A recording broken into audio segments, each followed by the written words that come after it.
Hello friends, welcome back to my channel dinner রান্নাঘর। আজকে আমি তোমাদের করে দেখাবো ফুলকপি দিয়ে ডিমের একটা তরকারি।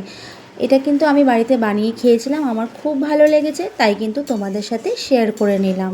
বন্ধুরা, তোমরা যদি আমার চ্যানেলে নতুন হয়ে থাকো তাহলে কিন্তু চ্যানেলটা অবশ্যই সাবস্ক্রাইব করে দেখো আর পাশের বেল আইকনটা প্রেস করে নিও, যাতে করে রান্নার নোটিফিকেশনগুলো সবার আগে তোমাদের কাছে পৌঁছে যায়। আর যারা সাবস্ক্রাইব করে দেখছো তাদেরকে তো অসংখ্য ধন্যবাদ।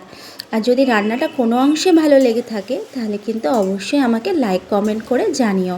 আর তোমাদের বন্ধুদের সাথে দেখার জন্য রান্নাটা কিন্তু শেয়ার করে নিও। তো চলো, বেশি দেরি না করে চলে যাই আমরা রেসিপিতে, যে আমি কিভাবে রান্নাটা করেছিলাম। এখানে আমি একটা কড়াইতে সর্ষের তেল নিয়ে নিয়েছি এবং 5টা ডিম আমি বয়েল করে নিয়েছি। তাতে কিন্তু আমি নুন হলুদ মাখিয়ে রেখেছিলাম আগে থেকে। আর অবশ্যই ডিমগুলো কিন্তু একটু ছুরি দিয়ে ফালি দিয়ে নেব, যাতে করে মশলাগুলো ডিমের ভেতরে পৌঁছে যায়।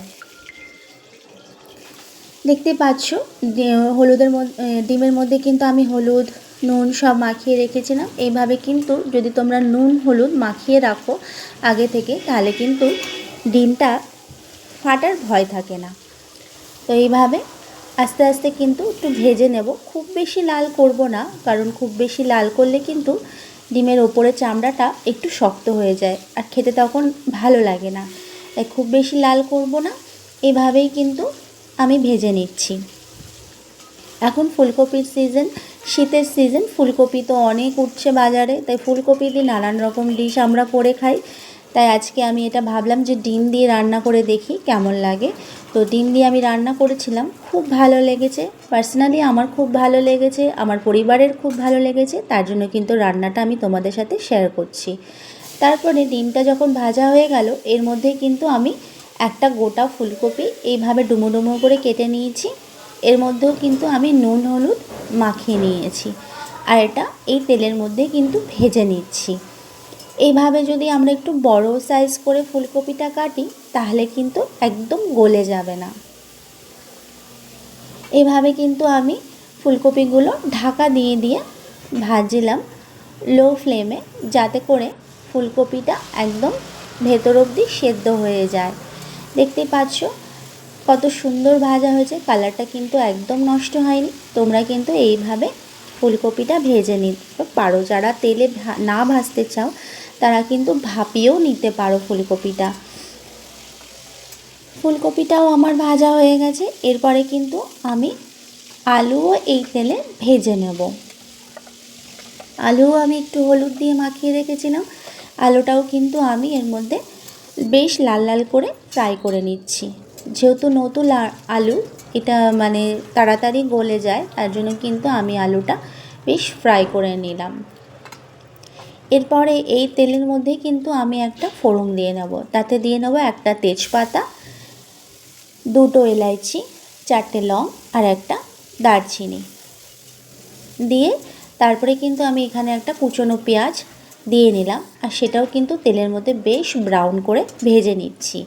মশলাটা যেন, এরপরে আমি মশলা দেব যেন মশলাটা পুড়ে না যায়, তার জন্য কিন্তু আমি এর মধ্যে দিয়ে নিলাম টমেটো। এই সময় টমেটোটা দিয়ে নিলে কী হবে, টমেটোটা কিন্তু নরম হয়ে যাবে। আর তাড়াতাড়ি নরম হয়ে যাওয়ার জন্য আমি কিন্তু এর মধ্যে দিয়ে নিলাম একটু লবণ।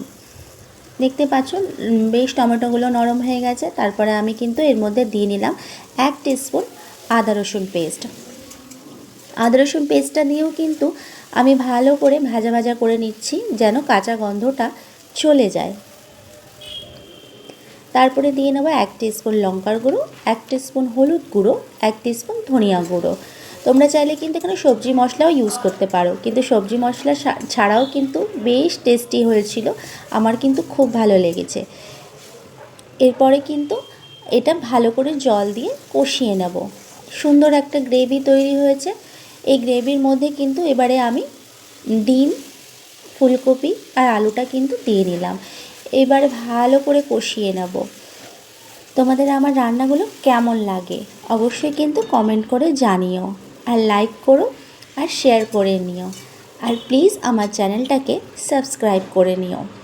তারপরে 2-3টে কাঁচা লঙ্কা দিয়ে আমি কিন্তু ভালো করে কষিয়ে নিয়ে যখন দেখলাম যে আলুটাও গলে এসছে, ফুলকপিটাও বেশ গলে গেছে। তখন কিন্তু আমি যেরকম ঝোল রাখবো তরকারিতে সেই জলটা দিয়ে নিলাম। এরপরে এটাকে এখন ফোটানোর পালা। যখন এটা ফুটে যাবে তখন কিন্তু আমার তরকারিটা একদম রেডি হয়ে যাবে। তোমরাও বাড়িতে বানিয়ে খেও, আর আমাকে অবশ্য করেই জানিও যে কেমন লেগেছে। তারপরে কিন্তু ঢাকনা দিয়ে আমি বেশ কিছুক্ষণ ঢেকে ভালো করে ফুটিয়ে নিয়েছি।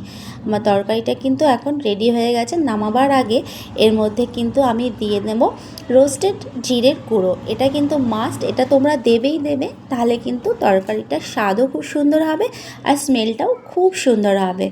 এরকম একটা তরকারি শীতের দিনে কিন্তু খাওয়া যেতেই পারে, তাই না?